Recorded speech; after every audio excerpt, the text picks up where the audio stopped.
Hello, welcome to Antidotes to Anxiety, episode number 4.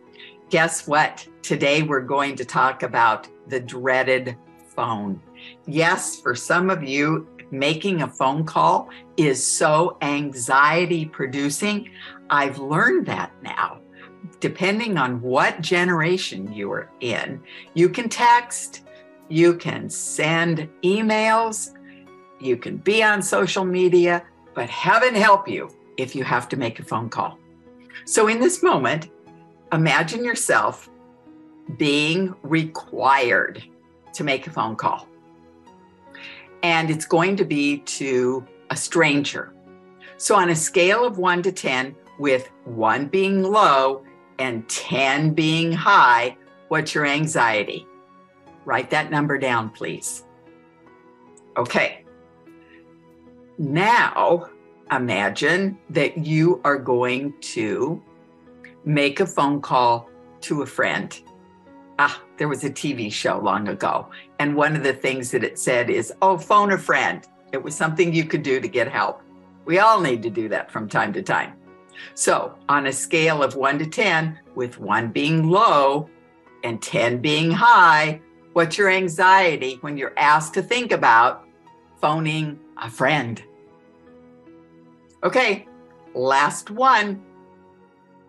What is your anxiety with 1 being low and 10 being high when you are asked to call someone about your job, career, work? Now, notice I left out your family. Sometimes that can be the very, very most anxiety producing, but I thought I'd give you a break today. So let's just notice in this moment, pick one of those: work, stranger, friend. Which of those 3 do you want to focus your attention on as we're doing this process today? Because the mind can be mean, but the body tells the truth. So I'm going to invite you to just put your feet on the floor, cast your eyes down, and on the count of 3, exhale loudly with me. 1, 2, 3.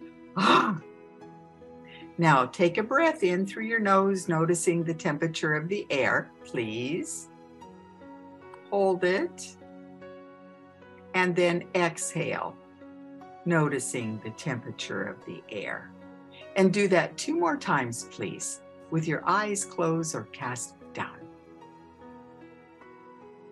And now as you come back into the room, notice what's happening in your body.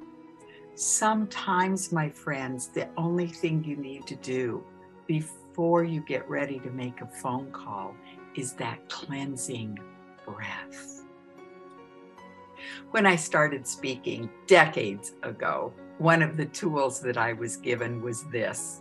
It seems kind of silly now, but I'm going to share it because it sure worked for me then.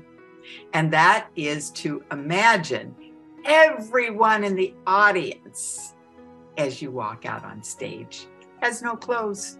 Yep, everybody's stark naked except you. And so there you are on a stage above these people, trying to connect with them, and they've got no clothes. Boy, does that get rid of the butterflies. And it puts the speaker in a place of really wanting to bring that person in and make a connection with them. See what I'm doing right now? I'm creating a figure 8, a horizontal figure 8. So it's going out to you and in to me. Let's do it horizontally so you can see it this way. So imagine over here is you. And then over here is the person you're calling. So once again, the person you're calling is over here.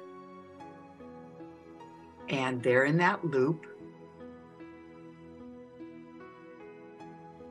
And then it loops you in too. And the point that the figure 8 crosses, that's the phone call. So one of the things that happens with the younger people, 20s and 30s, professionals with whom I work, who shared this with me and said, oh my gosh, I can hardly make phone calls, is that fear of rejection. Will I say the right thing to the person on the other end of the phone? Will the person on the other end of the phone be kind? Will they be helpful? Will they feel like I'm imposing? You see, all of those things have to do with our beliefs about ourselves. I'm not good enough to have somebody connect with me who's kind and efficient and really wants to help. I'm not good enough to have someone take the time to connect with me. I'm not enough to make this phone call because I might say the wrong thing. Guess what? Every one of us is wired to be in connection. That's who we are. People are wired to connect. So what I'm going to invite you to do is take your phone in your non-dominant hand. And for me, that happens to be my left hand, even though it looks right on the screen.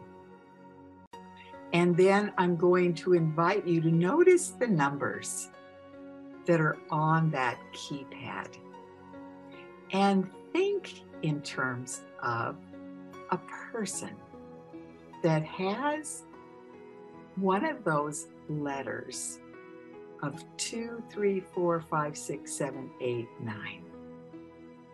Their name starts maybe with a B. So you're going to think of Bob and bring him to mind. So you're going to bring to mind a person that has been helpful and kind to you. A person that you would like to speak to. So even though it may be an 800 number, and you might be on hold listening to music for a while until somebody finally answers, before you dial those numbers, I'm going to invite you to think about Bob. Or maybe it's think about Tom or Ted or Michael.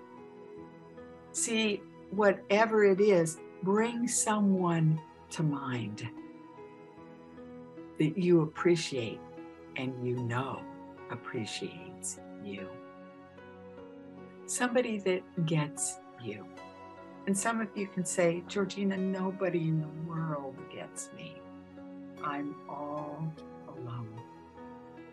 Guess what? You've gotten you. You understand where you are and how this is anxiety producing for you. To think that you're all alone. So find the first initial of your name on the screen. I happen to be G. So I'm looking at number 4. Make a connection with number 4. I just tapped my phone and 4 popped up. And so I'm thinking about myself because I get myself. So I invite you to do the same if you feel like there's no one else in the whole wide world who gets you. And then go in now. If 4 is the first number, or whatever the first number is, and that's the letter that your name starts with, you're well on your way.